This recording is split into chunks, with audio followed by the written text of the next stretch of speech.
তো গাইজ আহক আমি সকলোৱে যেটো জুবিন গাৰ্গৰ যেটো বিপ্লৱ সেই বিপ্লৱটোৰ লগত আমি সকলোৱে থিয় হৈ আগবাঢ়ো কাৰণ তাৰ পৰাই সম্ভাৱনাৰ সৃষ্টি হ'ব তাৰ পৰাই হয়তো আমাৰ যেটো নিবনুৱা সমস্যা বছৰ বছৰে চলি আহিছে সেই সমস্যাটো দূৰ হ'ব যেন লাগে কিন্তু আৰু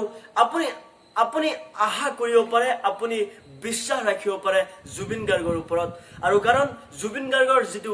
লাইফৰ যেটো এনালাইসিস আপুনি যদি কৰে আপুনি যদি দেখে তেতিয়া হলে আপুনি বিচাৰি পাব যে মানুহজন সাংঘাতিক দম থকা মানুহ যি কয় সে কৰি দেখুৱাই গতিকে আহক আমি সকলোৱে একলগত থিয় দিওঁ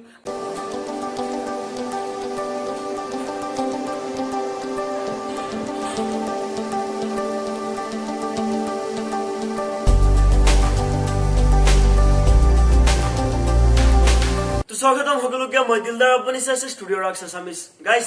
শেহতীয়াভাৱে যেটো বিতৰ্ক হৈ আছে জুবিন গাৰ্গক লৈ যেটো বিতৰ্ক হৈ আছে মই মানে কাৰণটো বুজি পোৱা নাই মানুহবিলাকে যেতিয়া এজন মানুহে ভাল এটা কাম কৰিবলৈ আগবাঢ়ে তেতিয়াও তাৰ পিছত হাজাৰ হাজাৰ মানুহে সেই বস্তুটো নেগেটিভ ভাৱে কিয় লয় কাৰণ সব মই জুবিন গাৰ্গ মানুহজনক ভাল পাওঁ আৰু তাৰ বহুত কাৰণ আছে কাৰণ জুবিন গাৰ্গ মানুহজনৰ কথাৰ দম আছে আপুনি যদি সংগীত জগততে দেখে বা সিনেমা ইন্ডাস্ট্রিতে যদি দেখে সব আমার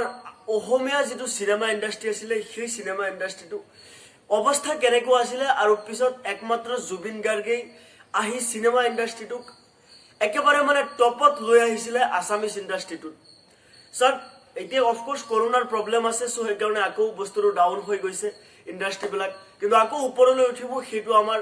ধাৰণা আছে এতিয়া মেইন কথাটো লৈ আহো মেইন কথাটো হৈছে গাইজ যেটো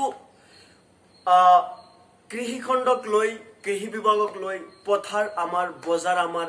যেটো ৰিভলিউশনাৰী বিপ্লৱ যেটো ষ্টাৰ্ট কৰিবলৈ গৈ আছে গাইজ সক এইটোৰ পৰা আমাৰ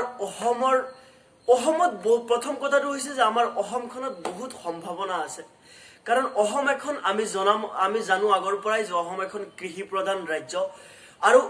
আপুনি যদি কৃষি বিভাগটোক যদি শক্তিশালী কৰিব নোৱাৰে গাইজ আমাৰ মেইন প্ৰবলেমটো কি জানেনে আমাৰ মেইন প্ৰবলেমটো হৈছে যে আমি কামক লৈ লাজ কৰো আমি কাম কৰিব নিবিচাৰো কাৰণ আমি নিজক ভাবো যে আমি ইমান লেখাপঢ়া কৰিছো আমি ইমান ডিগ্ৰী লৈছো এতিয়া যদি পথাৰত যাও তেতিয়া হলে মানুহে কি কব দেখি গাইজ এটো এনেকুৱা এটা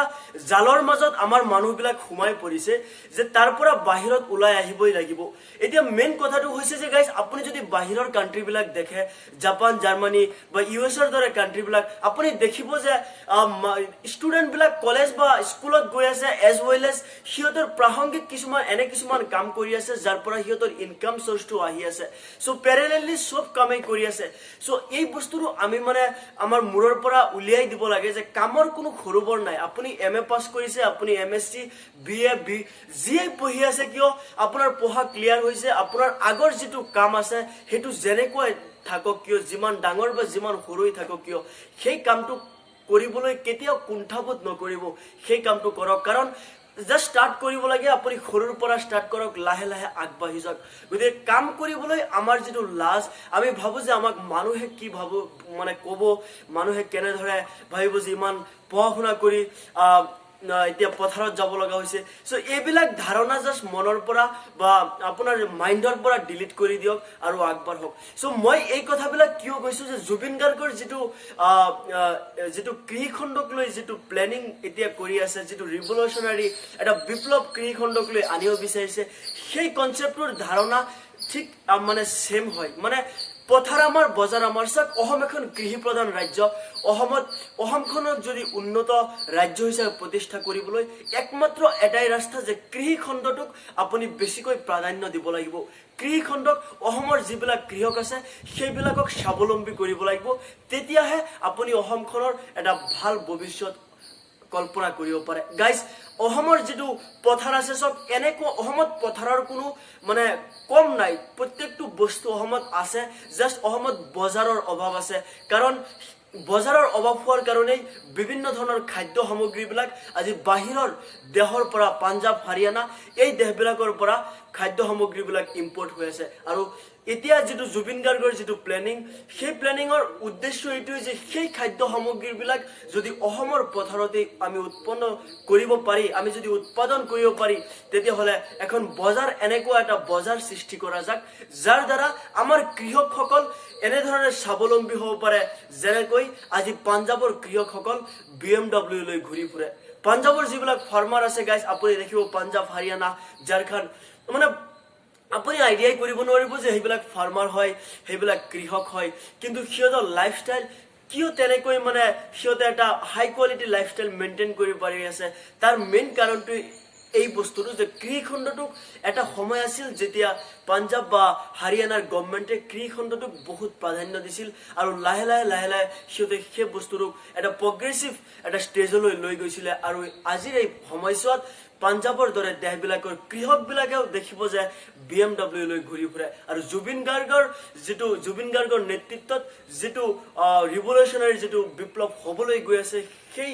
বিপ্লৱটোৰ আল্টিমেটলি উদ্দেশ্য সেইটোৱে যে আমাৰ কৃষকসকলক আমাৰ ল'ৰা ছোৱালীবিলাকক আমাৰ যুৱকসকলক যুৱতীসকলক স্বাৱলম্বী কৰি তোলা গাইজ সমালোচনা নকৰি আহক আমি সকলোৱে সাপোৰ্ট কৰো আমি সকলোৱে জুবিন গাৰ্গৰ লগত থিয় হওঁ আৰু সেই বস্তুটোক আমি নিজৰ হৈ আমি এটা পাৰ্ট হৈ আগবাঢ়িব আৰু গাইজ তেনে ধৰণৰ এক চিন্তাধাৰাৰে আগবাঢ়িলে আমি এক নতুন অৰ্থনৈতিক বজাৰ সৃষ্টি কৰিবলৈ সক্ষম হ'ম আৰু তাৰ পৰাই নতুন নতুন সম্ভাৱনাৰ সৃষ্টি হ'ব নিবনুৱা সমস্যাবিলাক